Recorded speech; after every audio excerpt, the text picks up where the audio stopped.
Well, good evening, everybody, and welcome to Charlton Live, sponsored by the British Institute of Kitchen, Bedroom and Bathroom Installation. My name is Louis Mendes. This is the big match preview. This is our last big match preview of the season. Hope you guys are all well, gearing up for Saturday's game with Wycombe Wanderers, our last game of the campaign. Joining me to look ahead to that one, top right, Sue Gallop, who's back from a 1,000th holiday of the year. How you doing, Sue? I'm all good, thank you. Good. So you got a tan, but I don't know if that's from your latest holiday or if that's from one a couple of months before. Zanzibar in October. No, this tan's from Egypt. Yeah, lifestyles of the rich and the famous. We just can't keep up with it. Well, a man who didn't quite get a tan in Margate, down the bottom of the screen there is Mark Newbury. How do you, Mark? Yeah, no, you're right. I didn't. Very nice day, and I was stalked by Benji from Charlton Live as well. He didn't realise he was sat about 40 yards behind me on the beach. Did you get frostbite? Is there any chance you got that? Or? No, it was nice day out.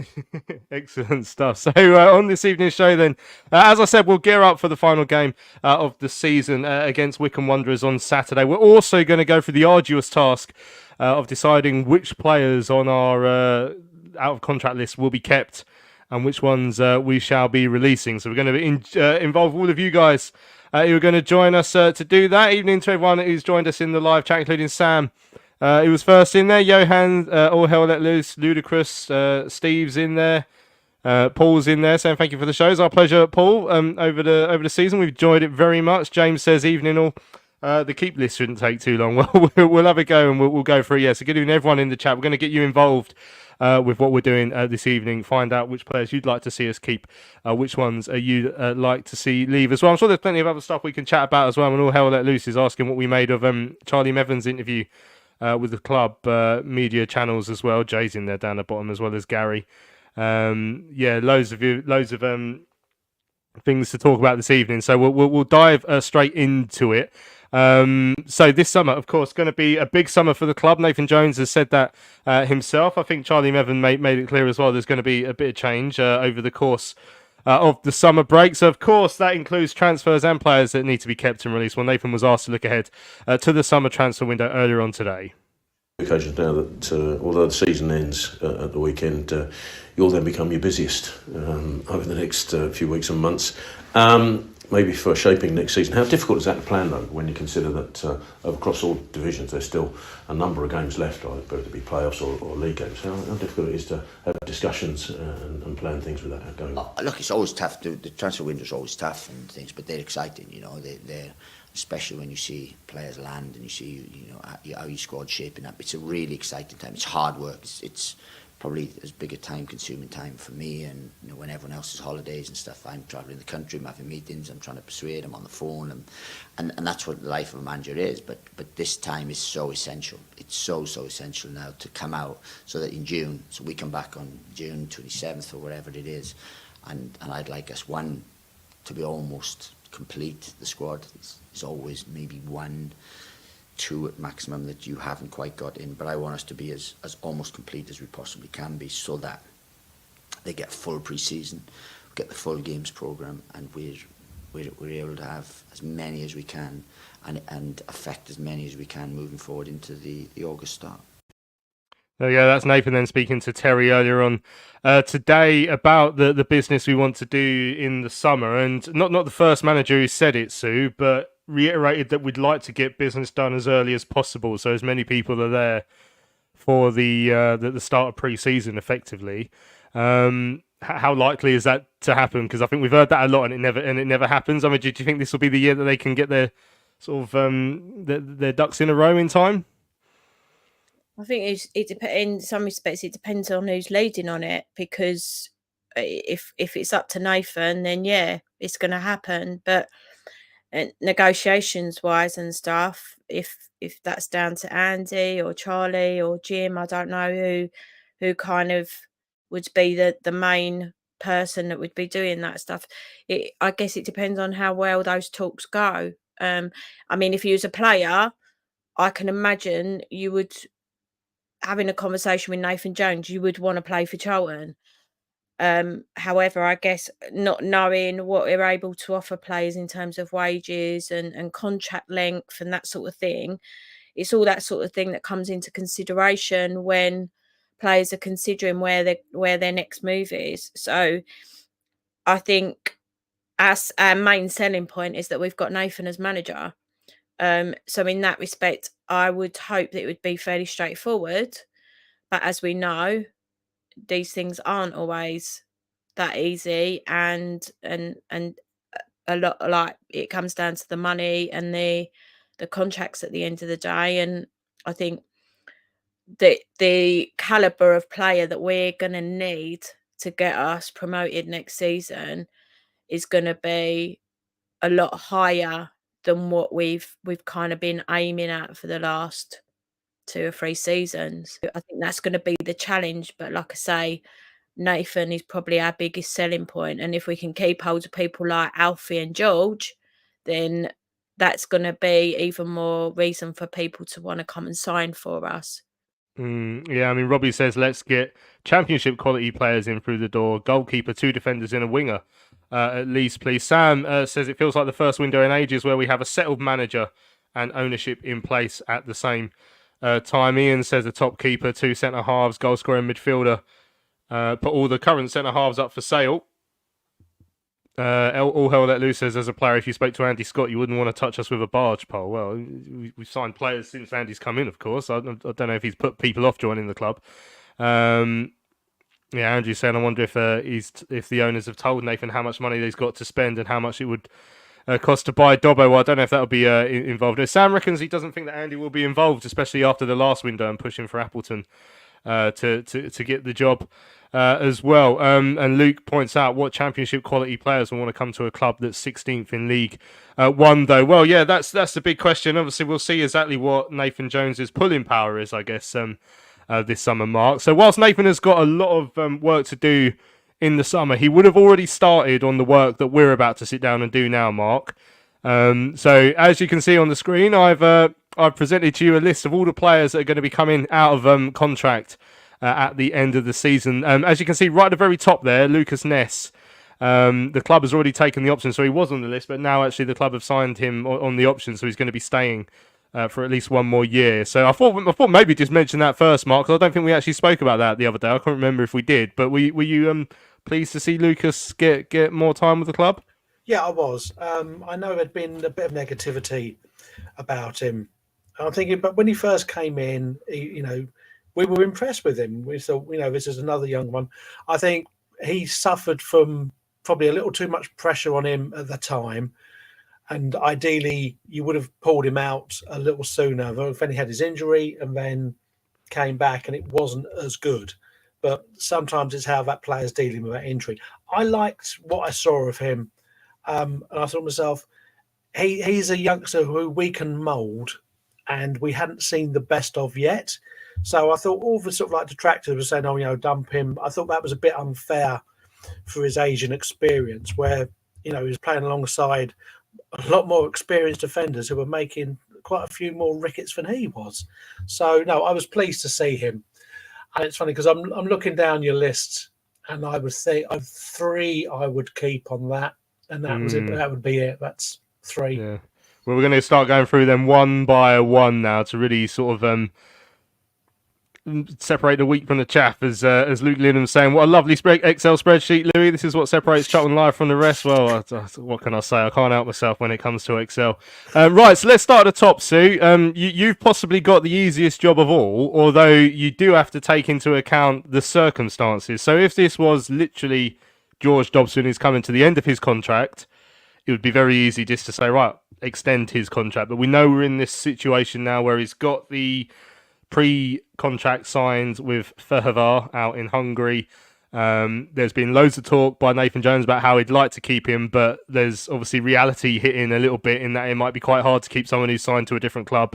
You'd have to go and buy them back. So you have to weigh up in your mind here, Sue. And obviously everyone in the chat as well, let us know. Dobson first, will you do everything you can to keep him? Or will, with his pre-contract signed elsewhere, would you let him go now because of how difficult it will be to keep him? But Sue, weigh up your thoughts and let us know where you'd start with the Addict skipper George Dobson. I would do everything possible to keep him. I still query at times whether he's the right person to be captain, but I would always want him in my team. Because the energy, the influence, the ability, I just absolutely love him. And I think even if it's going to cost us money, which it looks like it probably would, because if there's this pre-contract already signed, I would just do it. Just do it. We need to keep people like Dobbo that get the club, that know what the club means to the fans, that understand it.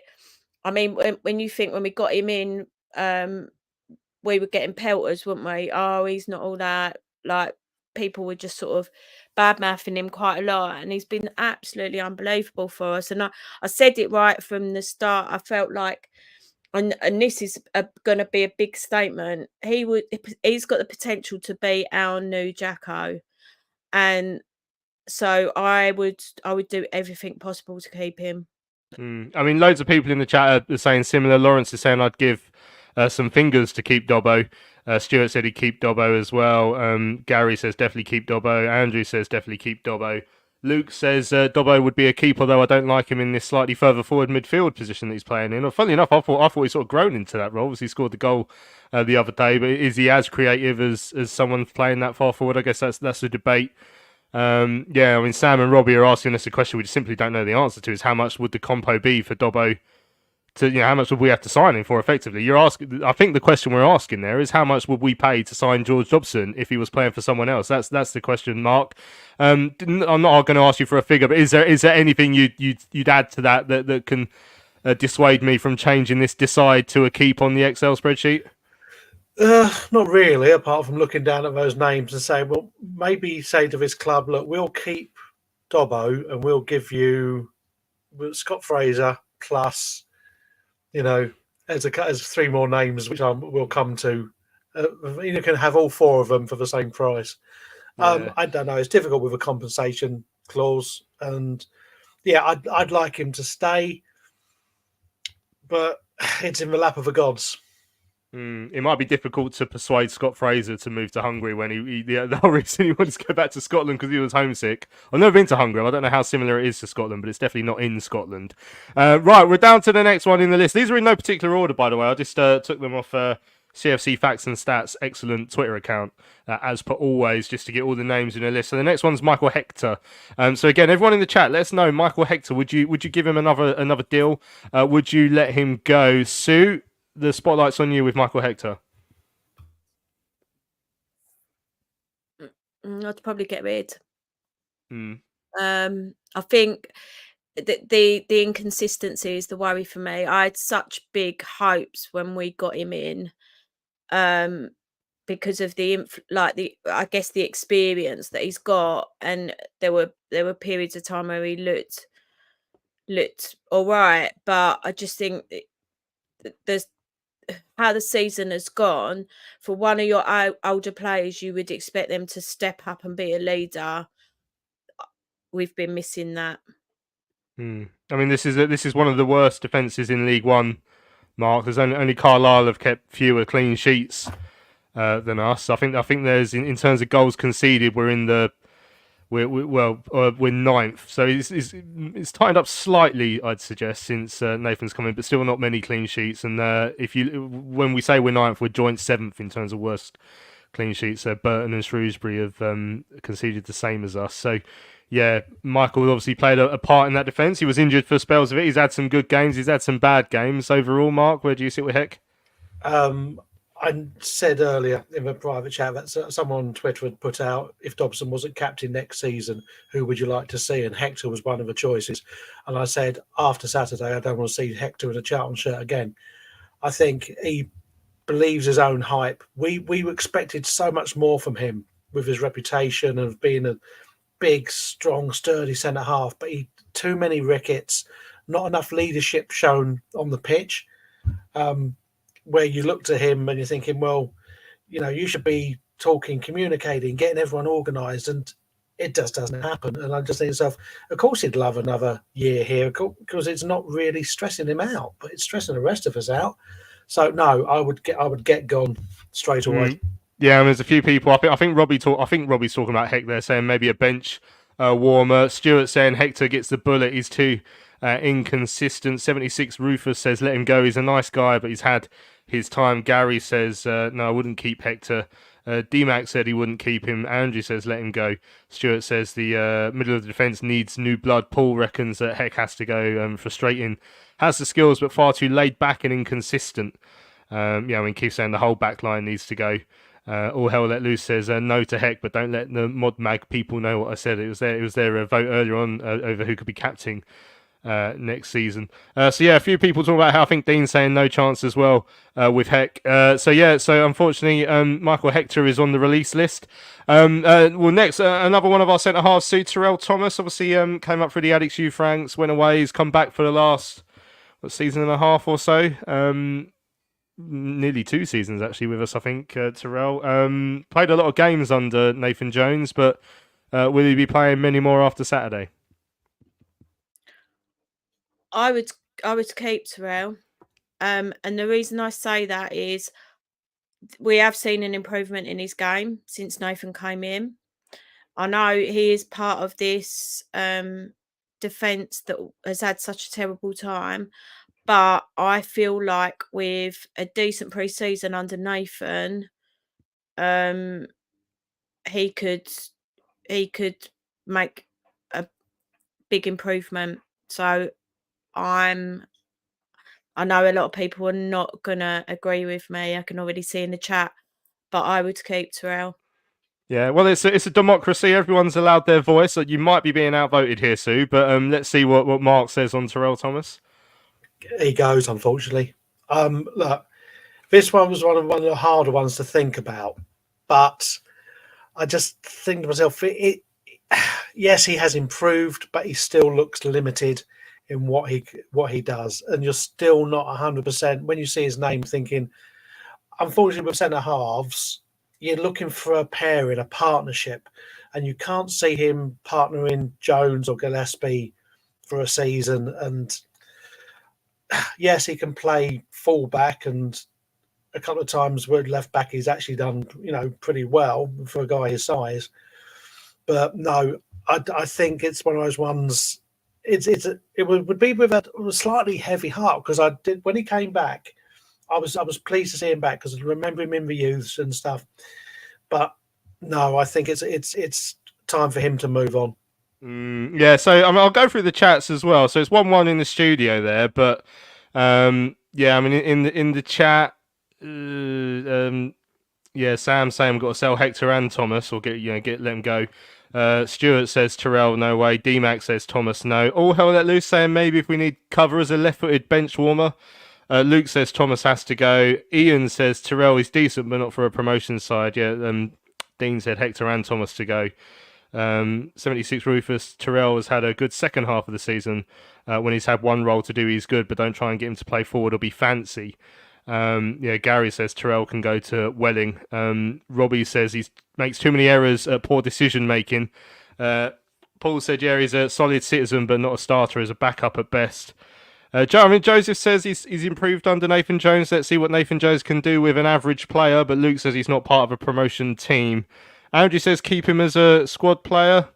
Nick says could be good next to someone solid. So there's more of a mixed response. But I'd say I think the chat's still leaning towards letting him go. I mean, Luke says he reminds me of Akin Famewell just shanking balls out of play. And then Shiny Phil says Lenny Lawrence turned our 1985 team into a promotion-winning team by replacing all 4 defenders and making a couple of changes elsewhere. So he says Hector out, Thomas out, bring in better. So let the record show that there certainly was some people who wanted to keep Terrell Thomas, but I think overall the chat has lent towards release. So Terrell would be released if the Charlton Live audience had any say. Right, Richard Chin's the next one, who's been out on loan quite a lot. So I think this will probably be quite a short one, unfortunately. Yeah, to be fair, I've not seen. I think he had a couple of cup games, maybe a couple of appearances in the first team. Again, I can't imagine he's on great amounts of money, but if it frees up some wages, then let him go. Yeah. Let us know in the chat about Dickie Chin. But Mark, for you, yeah, he's another one who's gone. I think it was one of the ones where they looked at the kids with potential and they give them a try, and obviously they see it day in, day out. That's why he's out on loan, but you don't hear anything about him. So no, I think there's space there available. Yeah, excellent. I mean, Stuart saying Richard Chin, who is he? Goodbye. All hell let loose saying, yeah, I mean, this is the point that I think is fair. Chin might be better off developing elsewhere. All hell let loose is put in non-league. I mean, Robbie says Chinny hasn't had a chance. Maybe he'd do well in League 2. And Joseph says, I can't make an informed decision as I have little to no data on him or in the press, though it will free up space. Here, and Andrew and Ian both say no future really for Richard Chin at Charlton. So that's not to mean his career is going to be over, but maybe it's time for him to start and play his trade elsewhere and get that consistent game time he needs. And we've seen many players who we've released over the years who've got consistent game times further down the divisions and managed to build a career out of that. I mean, 76 Rufus saying that Chin is a great National League South player. Dartford love him. Luke says he could be one that develops and comes back to bite us potentially. And let's hope that's how it works out for him, because he's a good lad who's tried his best with us and had some good moments, but just hasn't really been given many chances to feature. Right, someone who I forgot played for us, Sue, Jack Payne's been on loan with Milton Keynes, I think, over the last little while. Part of the Ben Garner revolution, but unfortunately was revolved out of the door quite quickly this season. Is that a good season with MK? I'll put it that far at League 2 level. Does that win you over for our push for promotion? No. And Mark, how about you? It's hard to see where he would fit into a Nathan Jones type of team, really. So I didn't dislike him greatly. I think he didn't really get a solid spell with us, and if he's doing well at another club, let him go. Yeah, again, maybe his time's up with us. Michael says no for Payne. He had a good season at League 2 with Swindon as well. That's what sort of made us buy him, really, wasn't it? Jay said he's great in the air. So we did score. He scored more headers than Jaden Stockley did at one point last season, early on. Stuart says no way. Goodbye. I thought he'd gone already. All hell let loose says he loves his energy, but he is League 2. Robbie says he's not good enough for me. John says I'm not convinced by Jack the mascot Payne. Time to go. DMAC thought he'd already gone as well.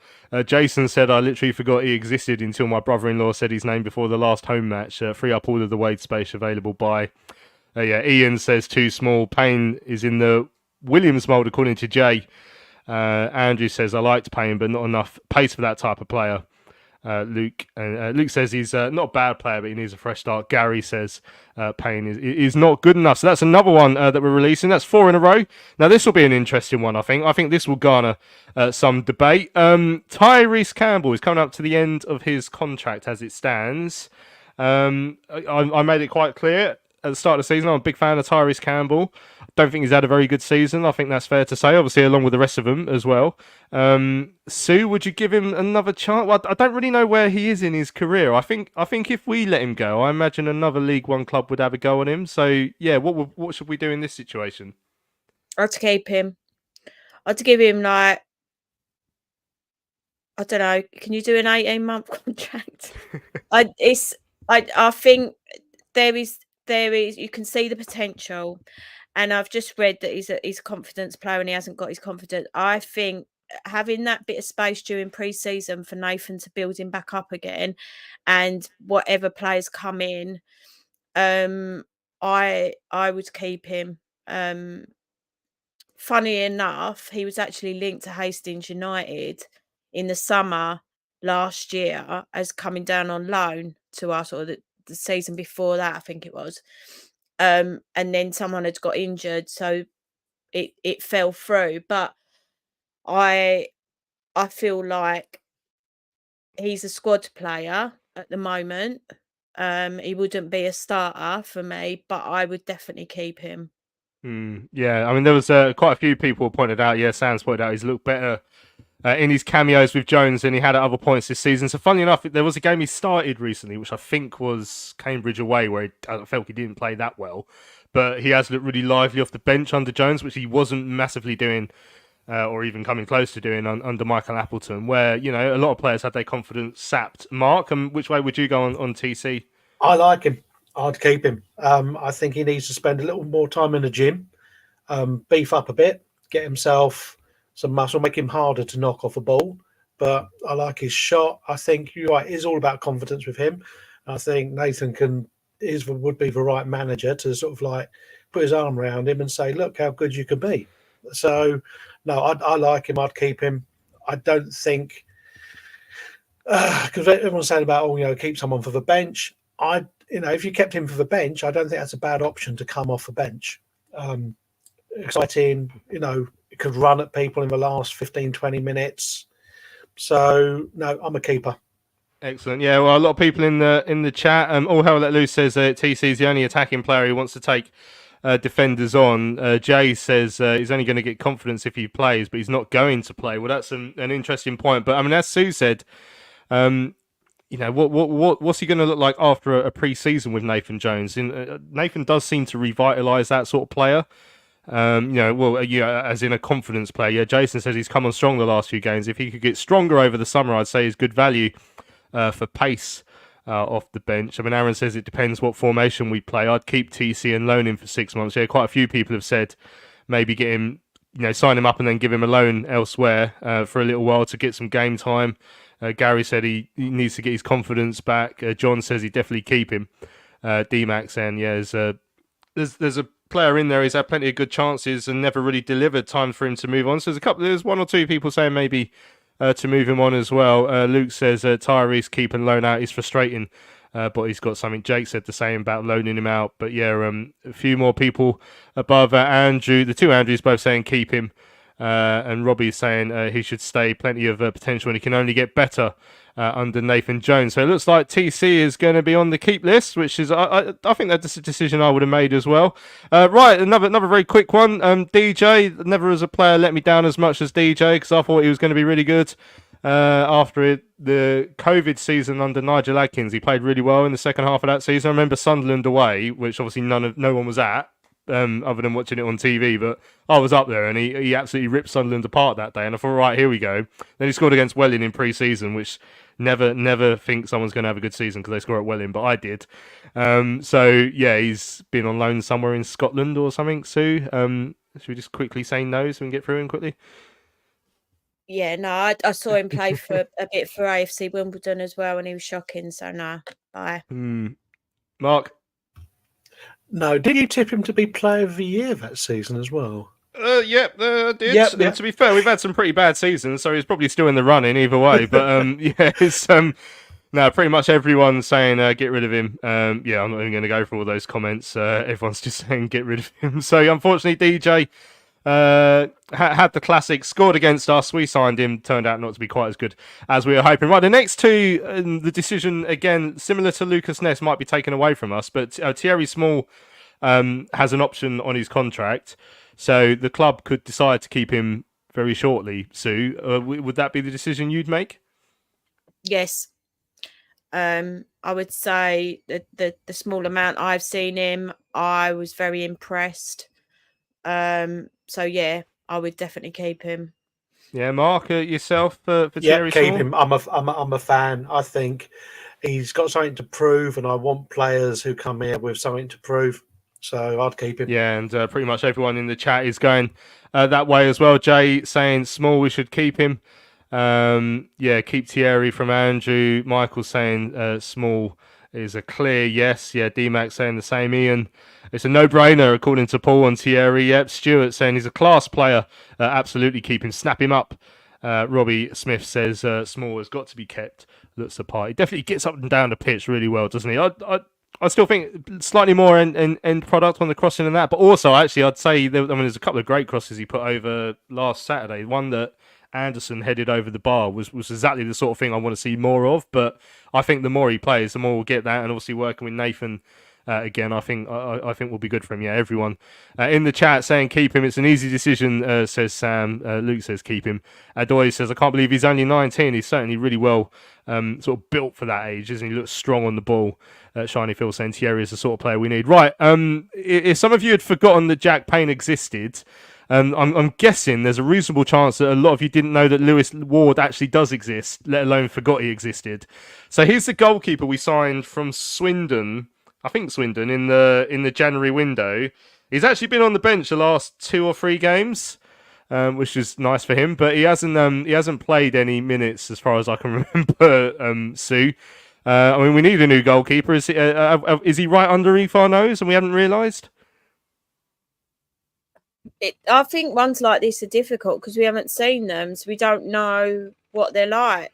So I mean, with the goalkeeping problems we've had, the fact he can't get ahead of we need a new keeper without a doubt, but whether that's Ward or not, I have no idea because I don't know anything about him. So I would probably say get rid. Yeah. The only thing I know about Lewis Ward is he can't get in the side ahead of our 2 current goalkeepers. Mark, does that sway your decision? That fact I've just given you there? I'd keep him as the third keeper. I know that was because I'm thinking you could get rid of both the first 2, but you wouldn't promote him up yet. So I mean, look, obviously the coaches and stuff have seen something in him because you just don't go out and get a random keeper from Swindon just for laughs. You know, he's not a panini sticker. You say that, but I think we have. I think we have collected one. Yeah, he's not a panini sticker you need for your collection. But I'm thinking, yeah, we haven't seen anything of him. So, but the people who have, obviously, there's something about him. I'd be a potential keep him as a third if that's an option. Yeah, I mean, it's not really an option. So a couple of people have said maybe he was brought in to sort of be like, because apparently at Swindon he was doing a bit of coaching at the time. But I mean, he's only 27. Like you'd expect he still want to be out there playing games. He's not played a great deal over the last 5 or 6 years. He's only played about 23 league games in that amount of time. So maybe he is more on the coaching front. But I mean, if we're talking purely as a first team player, and again going through the chat, I suggest that he wouldn't be here as a first team player. If it is some sort of coaching thing and him being an additional goalkeeper just in case, then maybe that'd be a different decision. But I think just looking at some of the chat there, I think we'll go for release on that front, just because we don't really know anything about him, and we've seen nothing to suggest so far that he'll be getting ahead of the keepers we have. Right, last 2 are the ones that are going to be quite interesting, I guess. So again, you have to weigh up injuries or fitness or whatever with the undoubted quality that he has. But Connor Wickham, Sue, would you offer him a deal at the end of his short-term spell with us? Yeah, I'd give him a season. I think that with his experience and his ability that we know he's got, obviously, I think it's been difficult this season because we haven't had him for that long and he's clearly not match fit. So you're already behind when you're coming into a squad when you're not fit. If he has a decent pre-season, I think he could be one of our star men next season. So I would definitely keep him. Interesting. We've got to weigh up, obviously, as a couple of people have put in the chat, but James says, Wickham is exactly what we need, but we're already carrying Chooks in the squad. We can't afford another Croc. So another player who's not been fit the entire time he's been here, Mark? Is that too much of a risk to take? When I say when you balance it off against his undoubted quality, I mean, the goal he scored against Cambridge, I think, is, as a striker's finish, probably the best goal we've scored this season in terms of that sort of technical finishing. Oh, I'd keep him. I mean, I think you want experienced players, and he's got it in Reims. He really has. And I think other strikers can learn from him as well. Keeping him fit, again, comes in, give him a contract, gets a good pre-season. There's no reason to say that he's going to break down with the time. Then you're looking, hold on, that's 5 strikers we're holding at the moment. Why does one of them get sold? Because Nathan, you've been bear in mind, Nathan said he wants to trim the squad. He wants it down to like 23 plus for kids as backup.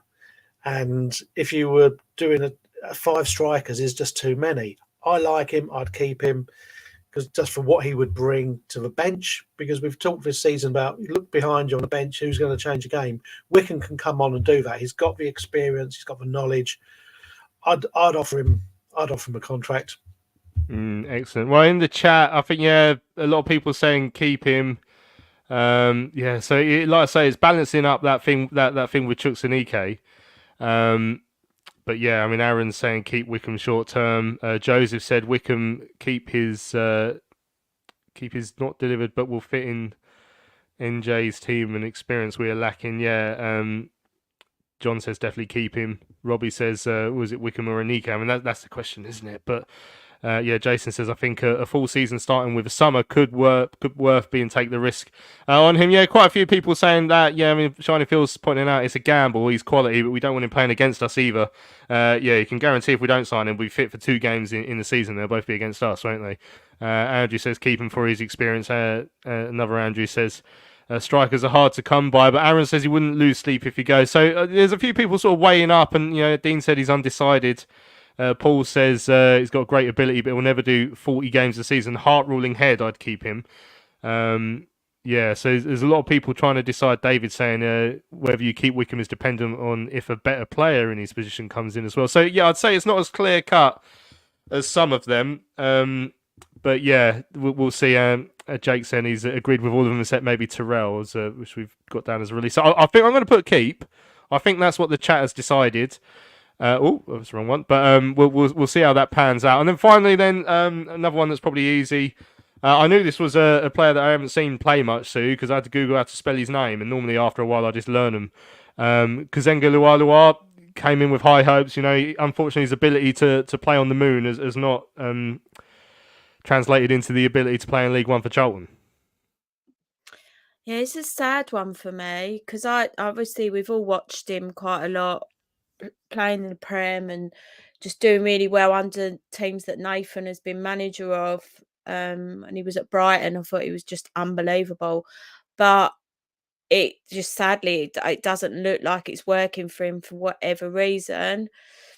So yeah, I can't see it, like Mark's already said, if Nave's looking to make the squad smaller, I think he's kind of what you would say probably a bit of a luxury that we don't need, that may not be able to be up to the job that we need him for. Yeah, I think a lot of the chat saying similar. Andrew saying he's past his best. I mean, there's a few people like Johan saying he's not had enough game time to be certain, but Dean saying he's past his best. Gary saying, "Oh, let loose," says get rid. Robbie says not sure he fits in. Man like Mark says he's a busted flush. I mean, Shiny Phil says he's not seen enough of Lualua, so we'll have to trust Jones's judgment on that. But I think if Nathan had seen enough of what he wanted, Mark, maybe in the last few weeks he would have played a bit more. Yeah, I to be honest, I raised an eyebrow when he came in on loan because you remember him, like Sue said, you remember the quality he had, and then you just looked and thought to yourself, it's not right, it's not working, there's something not there anymore, and it's time to take the out to the pasture and fetch your rifle, I think. Right. I mean, that's normally we just release them rather than shoot them, but let's see. You know, hopefully Nathan will be a bit kinder, Mark. Right, yeah. So we've come to the end of our list of players we'd keep or release. So there's a few. Well, I've done it again. There's a few in there that we'd keep. Certainly, there's a few that we'd release. But the good news is what we've just done here is we've saved Nathan Jones a lot of time. I'll just send him this list over on email. He'll take that to the HR department, and that's his summer business sorted, and he can concentrate on starting to sign new players for next season. Right, we're going to have a quick break. When we come back, it is time to look ahead to our final game of the season, the trip over to Adams Park on Saturday to take on Wycombe Wanderers. Thinking about a new kitchen or bathroom? Find professional, independent local installers with free home surveys, itemised quotes and protected payments, trading standards approved contracts, and workmanship warranties. The British Institute of Kitchen, Bedroom, Bathroom Installations accredits installers to ensure they are police checked, fully insured, and experienced. Take the risk out of home improvement. Visit bikbbi.org.uk. Hello fellow addicts, I'm so excited to tell you all about our micropub, the River Ale House. The River Ale House is based in East Greenwich. It has 6 Pub of the Year awards, an ever-changing selection of amazing beer. It's owned by Charlton fans, walkable to the ground in just 20 minutes with buses that go direct to the Valley too. If your matchday routine includes a drink with your friends, you must join your fellow addicts in the river. See you soon. Right, welcome back to Charlton Live. This is the big match preview. I hope you guys are enjoying the show. There's a couple of comments about people we haven't mentioned. So the players who have been out on loan but actually still have more time on their deals. So we're talking about Scott Fraser. We're talking about Conor McGrandles, who's still got another year as well. The only thing I can say, I mean, if we're going to talk about players who still have time, we could have talked about the whole squad and we could have been here all day. I mean, if it's possible to get those 2 players off our books, I'm sure we'll take that opportunity if it comes. But we'll see how that works out. I certainly don't think either of those would be part of any massive plans as far as I'm concerned. But we'll have to see how that plays out in the summer. Right, Saturday we're making the trip over to Adams Park to look ahead to play Wycombe Wanderers, our last game of the campaign. Now, normally we get James Richins from the Bucks Free Press on live, but Wycombe are having their Player of the Year dinner, I think, or something tonight, so he couldn't come on live. So I spoke to him last night, and this is what James had to say when I asked him exactly how Wycombe's season has gone this year. Now by James Richins from the Bucks Free Press, who covers Wycombe Wanderers home and away, and well, Wycombe, just like ourselves, season ending on Saturday, no chance of making the playoffs. James, how would you sum up Wycombe's season? It will be a season of 2 halves, Louis. Really, really so. The first half of the season was very, very mixed. A lot of disappointing results, a lot of disappointing performances, which included a run without a win in 12 league games, which saw Wycombe, I believe, go from 8th to 19th across the autumn-winter months. And there was genuine concern that Wycombe were going to be dragged into a relegation fight. But since New Year's Day, when Wycombe's 12-game winless run ended at home to Bristol Rovers, Wycombe have been a completely different team. And I think now, if we were to beat Charlton on Saturday, which I believe will be the 23rd game since then, Wycombe would technically be in the top 6. So it's been a very, very mixed season. A lot of goods, a lot of highs, a lot of lows. But yeah, I think it's fair to say it's been a very mixed season.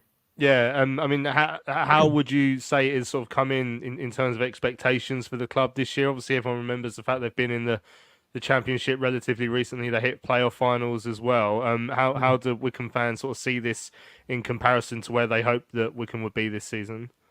I think this season was always going to be a free hit because Matt Bloomfield is still a very raw manager of what he wants to do. This was the first season of his career as a manager that he was going to get the whole season to do what he wanted to do. So it was never going to be easy. And I remember mentioning at the start of the season, there will be bumps in the road and it will be very difficult. And lo and behold, that's turned out to be the case. I think some fans were expecting playoffs or get to near the playoffs after the successes of recent seasons. But ultimately, that isn't going to be realistic. Under Gareth Ainsworth, Wycombe had a very specific type of structure. Matt Bloomfield's come in and he's very much focusing on the data, the science, and he wants to have a more progressive side, which is what Wycombe have tried to do. So if you were to look at the first half of the season with the players he's brought in, most of the players that he signed in July and August time aren't at the club now. They left in January, and the January transfer window, in my opinion, was one of the best things that could have happened to Wycombe, because they were able to get the players in that weren't really doing it for Bloomfield on a regular basis, and they've managed to get players in that really do fit the mould. The likes of Richard Kone, for example, Nigel Longvik, the Dutch centre-back on loan from Wolves. He really wants to focus on players that are at Premier League clubs. That's the way he wants to go. So this season was always going to be a bit of a free hit for Wycombe, but if Wycombe finished 10th, that is a really, really good season considering they were 19th around Christmas time. Yeah, and how is Matt Bloomfield viewed by the fans? Obviously, he comes in as a club legend anyway, but in his first managerial role. Yeah, well, he spent nearly 20 years as a player at Wycombe, and he's been there and done it. He started, he's been with the club from the Championship, League One, League Two, multiple promotions. I think his last 3 Wembley appearances for Wycombe have been player, coach, and then manager. So he really has gone up through the ranks. And when Wycombe signed him from Colchester last February to replace Gareth Ainsworth, there was a huge buzz around the place. Everyone was loving the fact he was back.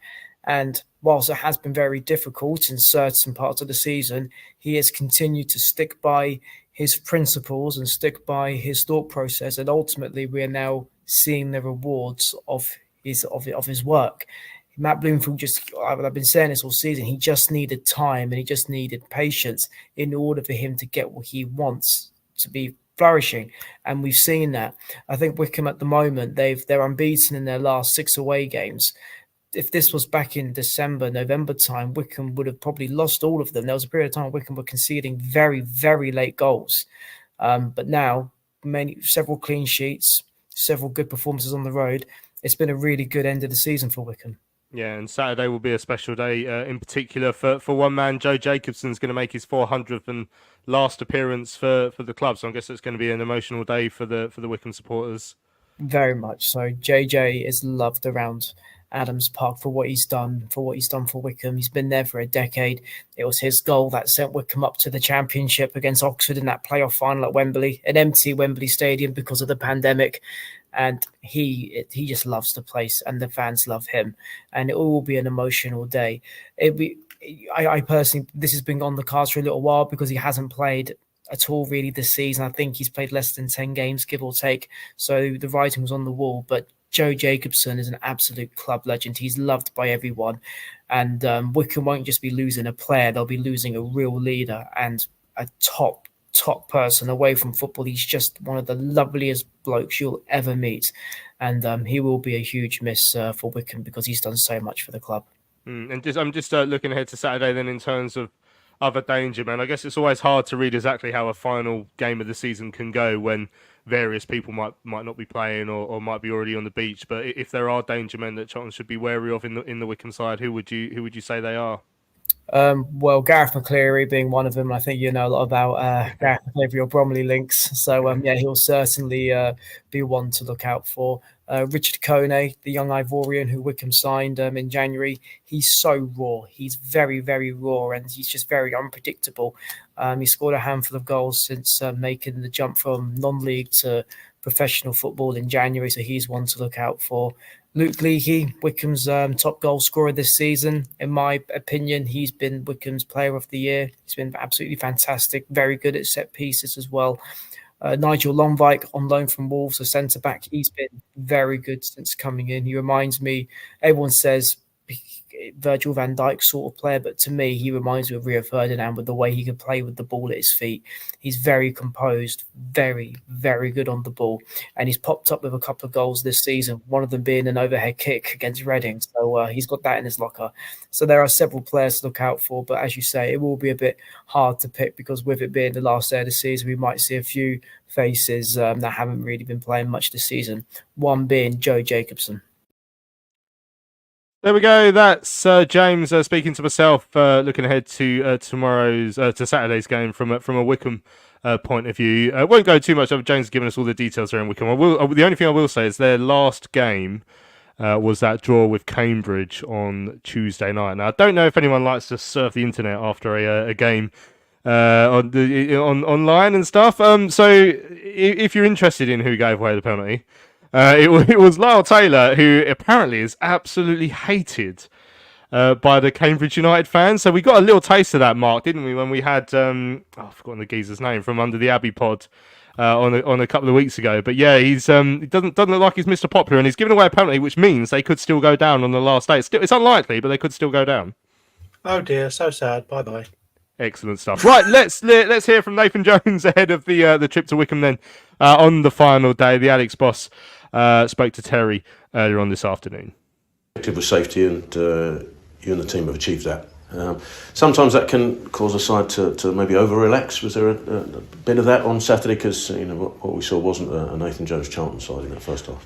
Well, look, you have to ask the players that, but I saw a lethargy in our first half performance that we had to change. We changed, and we tried something different as well. So it's not all just down to that. But look, we were better second half with more energy about us. They've trained well today. I've reiterated what is expected this weekend. You go to Wycombe. Wycombe's a tough place to go, always is. And if you're not at it, they usually punish you. I'm not going to say about my record there because I don't want to jinx that or anything. But look, it's a tough place to go. I always used to be under Gareth, and now, under Matty, it's exactly the same. So we've got to make sure that we're right at it, and I'll do that, and I'll demand as much as I can, because I won't be relaxed. Well, I don't want them relaxing till 3 o'clock on Saturday. That's not time for me to relax mine, but. For them, that's when they can start thinking about Vegas and everything else. Yeah, it looks like we travel to Adams Park for the final game of the season with another sold-out away end, which will be fantastic. And is it too simplistic to say, but you'll be looking for that complete performance and maybe 90 minutes instead of the 45 on Saturday to send them at the end of the season home happy? Yeah, absolutely. We want to do that because we want to see progression and everything. We don't want to let this season peter out. Two, we want to, we want to win a football game. We want to, keep adding points, keep adding certain things. And I said, come on, it wasn't about just surviving. It was about how far can we go, and how far. We should be mid-table now, from where we were in terms of the points, but we're not for some reason. So we've evaluated that. We know what we need to do, and moving forward, we'll do that. But I want us to finish as strong as possible. You're giving updates on most of the injured players up to this point, but one of the noticeable absentees in recent games has been Ashley Maynard-Brewer.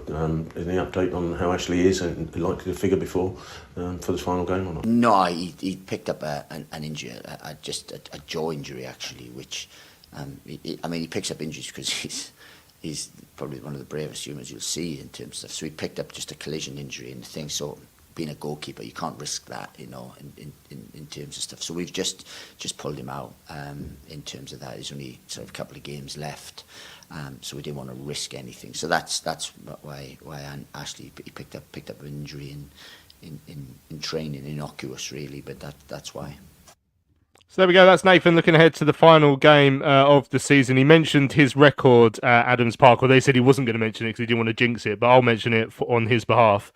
He's played there 5 times, all with Luton. He's won 3 and drawn 2, so he's unbeaten on his 5 trips to Adams Park. Although, one of those is in the FA. Oh no, the FA Cup was an away game. Yeah, so yeah, he's got a good record there. So obviously it counts for nothing. One thing that you can often get quite strange results on a final day of the season. So whilst Wycombe are actually in a decent bit of nick, actually, considering I think they've only lost one of the last 10 in League One. They've got the special occasion with of course the Joe Jacobson, who's playing his final game for them, so he'll be playing when he wasn't normally be playing at the end of this season. You'll get players who are on the beach. You might get young players from both sides who want to impress you. It's always quite hard to predict a last game of the season.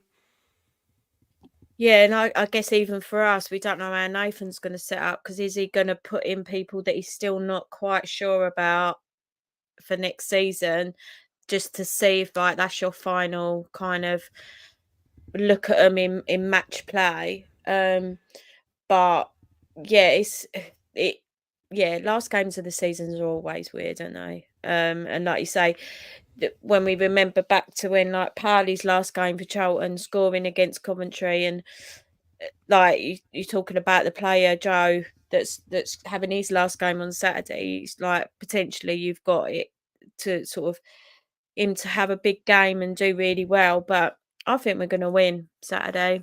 I've just got a feeling. Everyone will hate me now for saying that. Especially when we lose, yeah. Especially when we lose 5-0. But no, seriously, it's probably one aside from the first game of the season, I think it's the hardest game to predict, really. It's pretty much always, unless we're actually getting involved with anything exciting, a game where the pressure's off and it can sort of go either way. I mean, Luke says I feel like it could be a goal fest on Saturday for some reason. Ian says I predict no clean sheet. D-Mac says another draw. John says guaranteed draw. 1-1 certainly, says James Mitchell as well. I mean, the interesting thing, I mean, I assume that our games will be right up there in terms of average goals. We're actually sixth, so our games in terms of total goals for and against, we're sixth in League One, and actually Peterborough and Barnsley have both had 144 goals in their games, whereas we're only on 128, which I was slightly surprised about. We're not a little bit higher than that. We're on this unbeaten run. I know Facts and Stats wrote a nice article for the club website just detailing some of the stats that we're sort of up against. I mean, obviously, this run, if we go unbeaten Saturday, so we'll equal the club record of 15 games without defeat, which was in 1980. But tellingly, we won 13 of those games, whereas let's say we draw on Saturday, we would have won 4. So that's sort of why this unbeaten run isn't quite as exciting as the one in 1980 or the one under Curbs a few years ago, where we still won, I think, out of the 14, about 12. We're on record to equal the club record amount of draws as well. So I think we've already done that. In fact, we're on 20. So last time we did that was 95-96, where we actually made the playoffs. So we obviously had a lot more wins and defeats in that game, in that season as well, Mark. So a couple of records up for grabs, not massively exciting ones just because of the season we've had, but it'd be nice to get the unbeaten record just to say something's come out of this year. I would. I mean, I'm thinking I'd be going for the old Desmond on Saturday because I think there's going to be goals in it. There's going to be, it could even be higher than that. I was just feeling a bit sorry for Ashley. Saying that now he's wearing the Zorro mask. He's done his drawing. He's going to be playing next season in a motorcycle helmet. So, I think it's one of those ones. You're right. It always throws up those kind of results. But I'm thinking it is for us being us. It'll be a draw.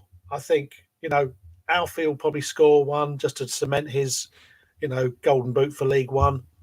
And, it'd be nice to see Carnu get one. So, yeah, I would take a draw. I really would. So I think this season, it would just sum up her season if we draw. Yeah, certainly would. I mean, one stat that we know we're getting is it's our lowest finish since 1926, Sue. So, I mean, we're almost certainly going to finish 16th, I think. I think the team below us would have to overtake us on goal difference as well. So there's no way we finish 15th. I think there have to be a bit of a swing. In fact, there's not even enough points for us to finish 15th, so we'd definitely finish 16th or lower. The side below us, they're 3 points below us, Reading, so they could win. They've got to turn a goal difference of -3, and we've got 0. So maybe we could finish 17th if you want to move a place desperately. But yeah, I mean, it's a weird place to finish in that. The club are talking about this unbeaten run, which is good, and Nathan's made a bit of a difference, but it just highlights how bad this season has been, and is our worst, anywhere near to the modern era. It shows that we have got a lot of rebuilding to do in the summer because we're starting at our lowest point. Yeah, I mean, I think obviously the club at the moment they're trying to sell season tickets, aren't they? So we're going with this. We've had this massive unbeaten run, but as I like to see, Tash today say you can't polish a turd. Nathan's done, I think, the best job that he could possibly do with the squad that we've got.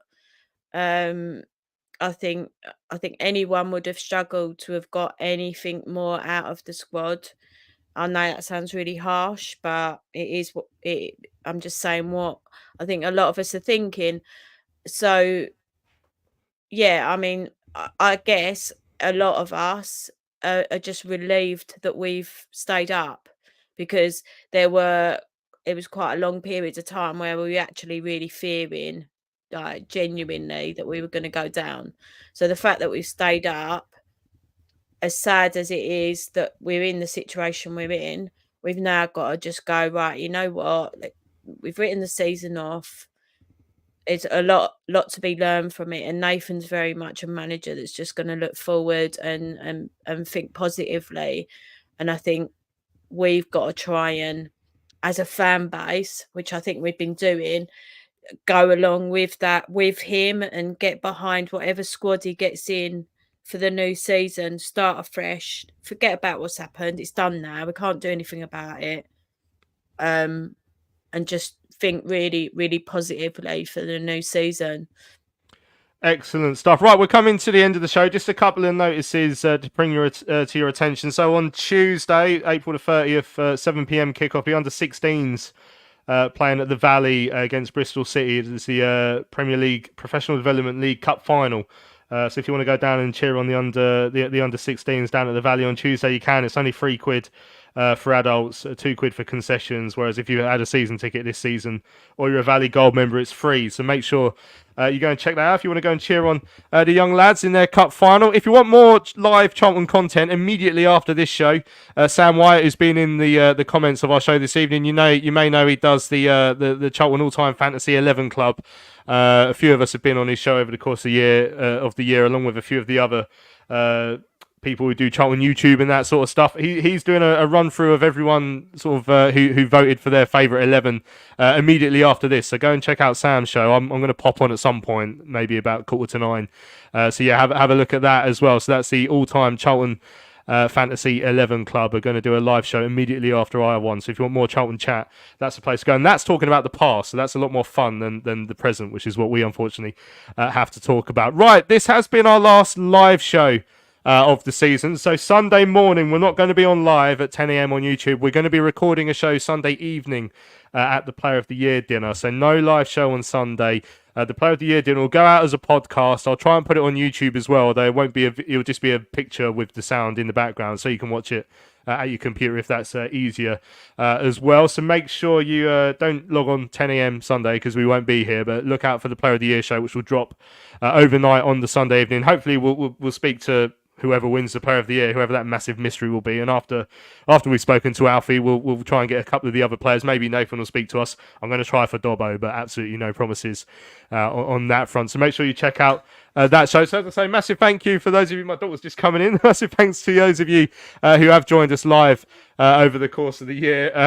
Yeah, and we'll see you again next year. Sue and Mark, it's been a pleasure to have you on this evening. Thanks all, and thanks. You're welcome, mate. Cheers, excellent stuff. Thanks to everyone, like I say, who's joined us in the live chat. Make sure you subscribe on our YouTube channel, subscribe on our podcast channels as well, so you never miss another live show. But for now, this has been Charlton Live, sponsored by the British Institute of Kitchen, Bedroom and Bathroom Installation. My name is Louis Meadows. Thanks so much for listening. We'll see you again on Sunday morning.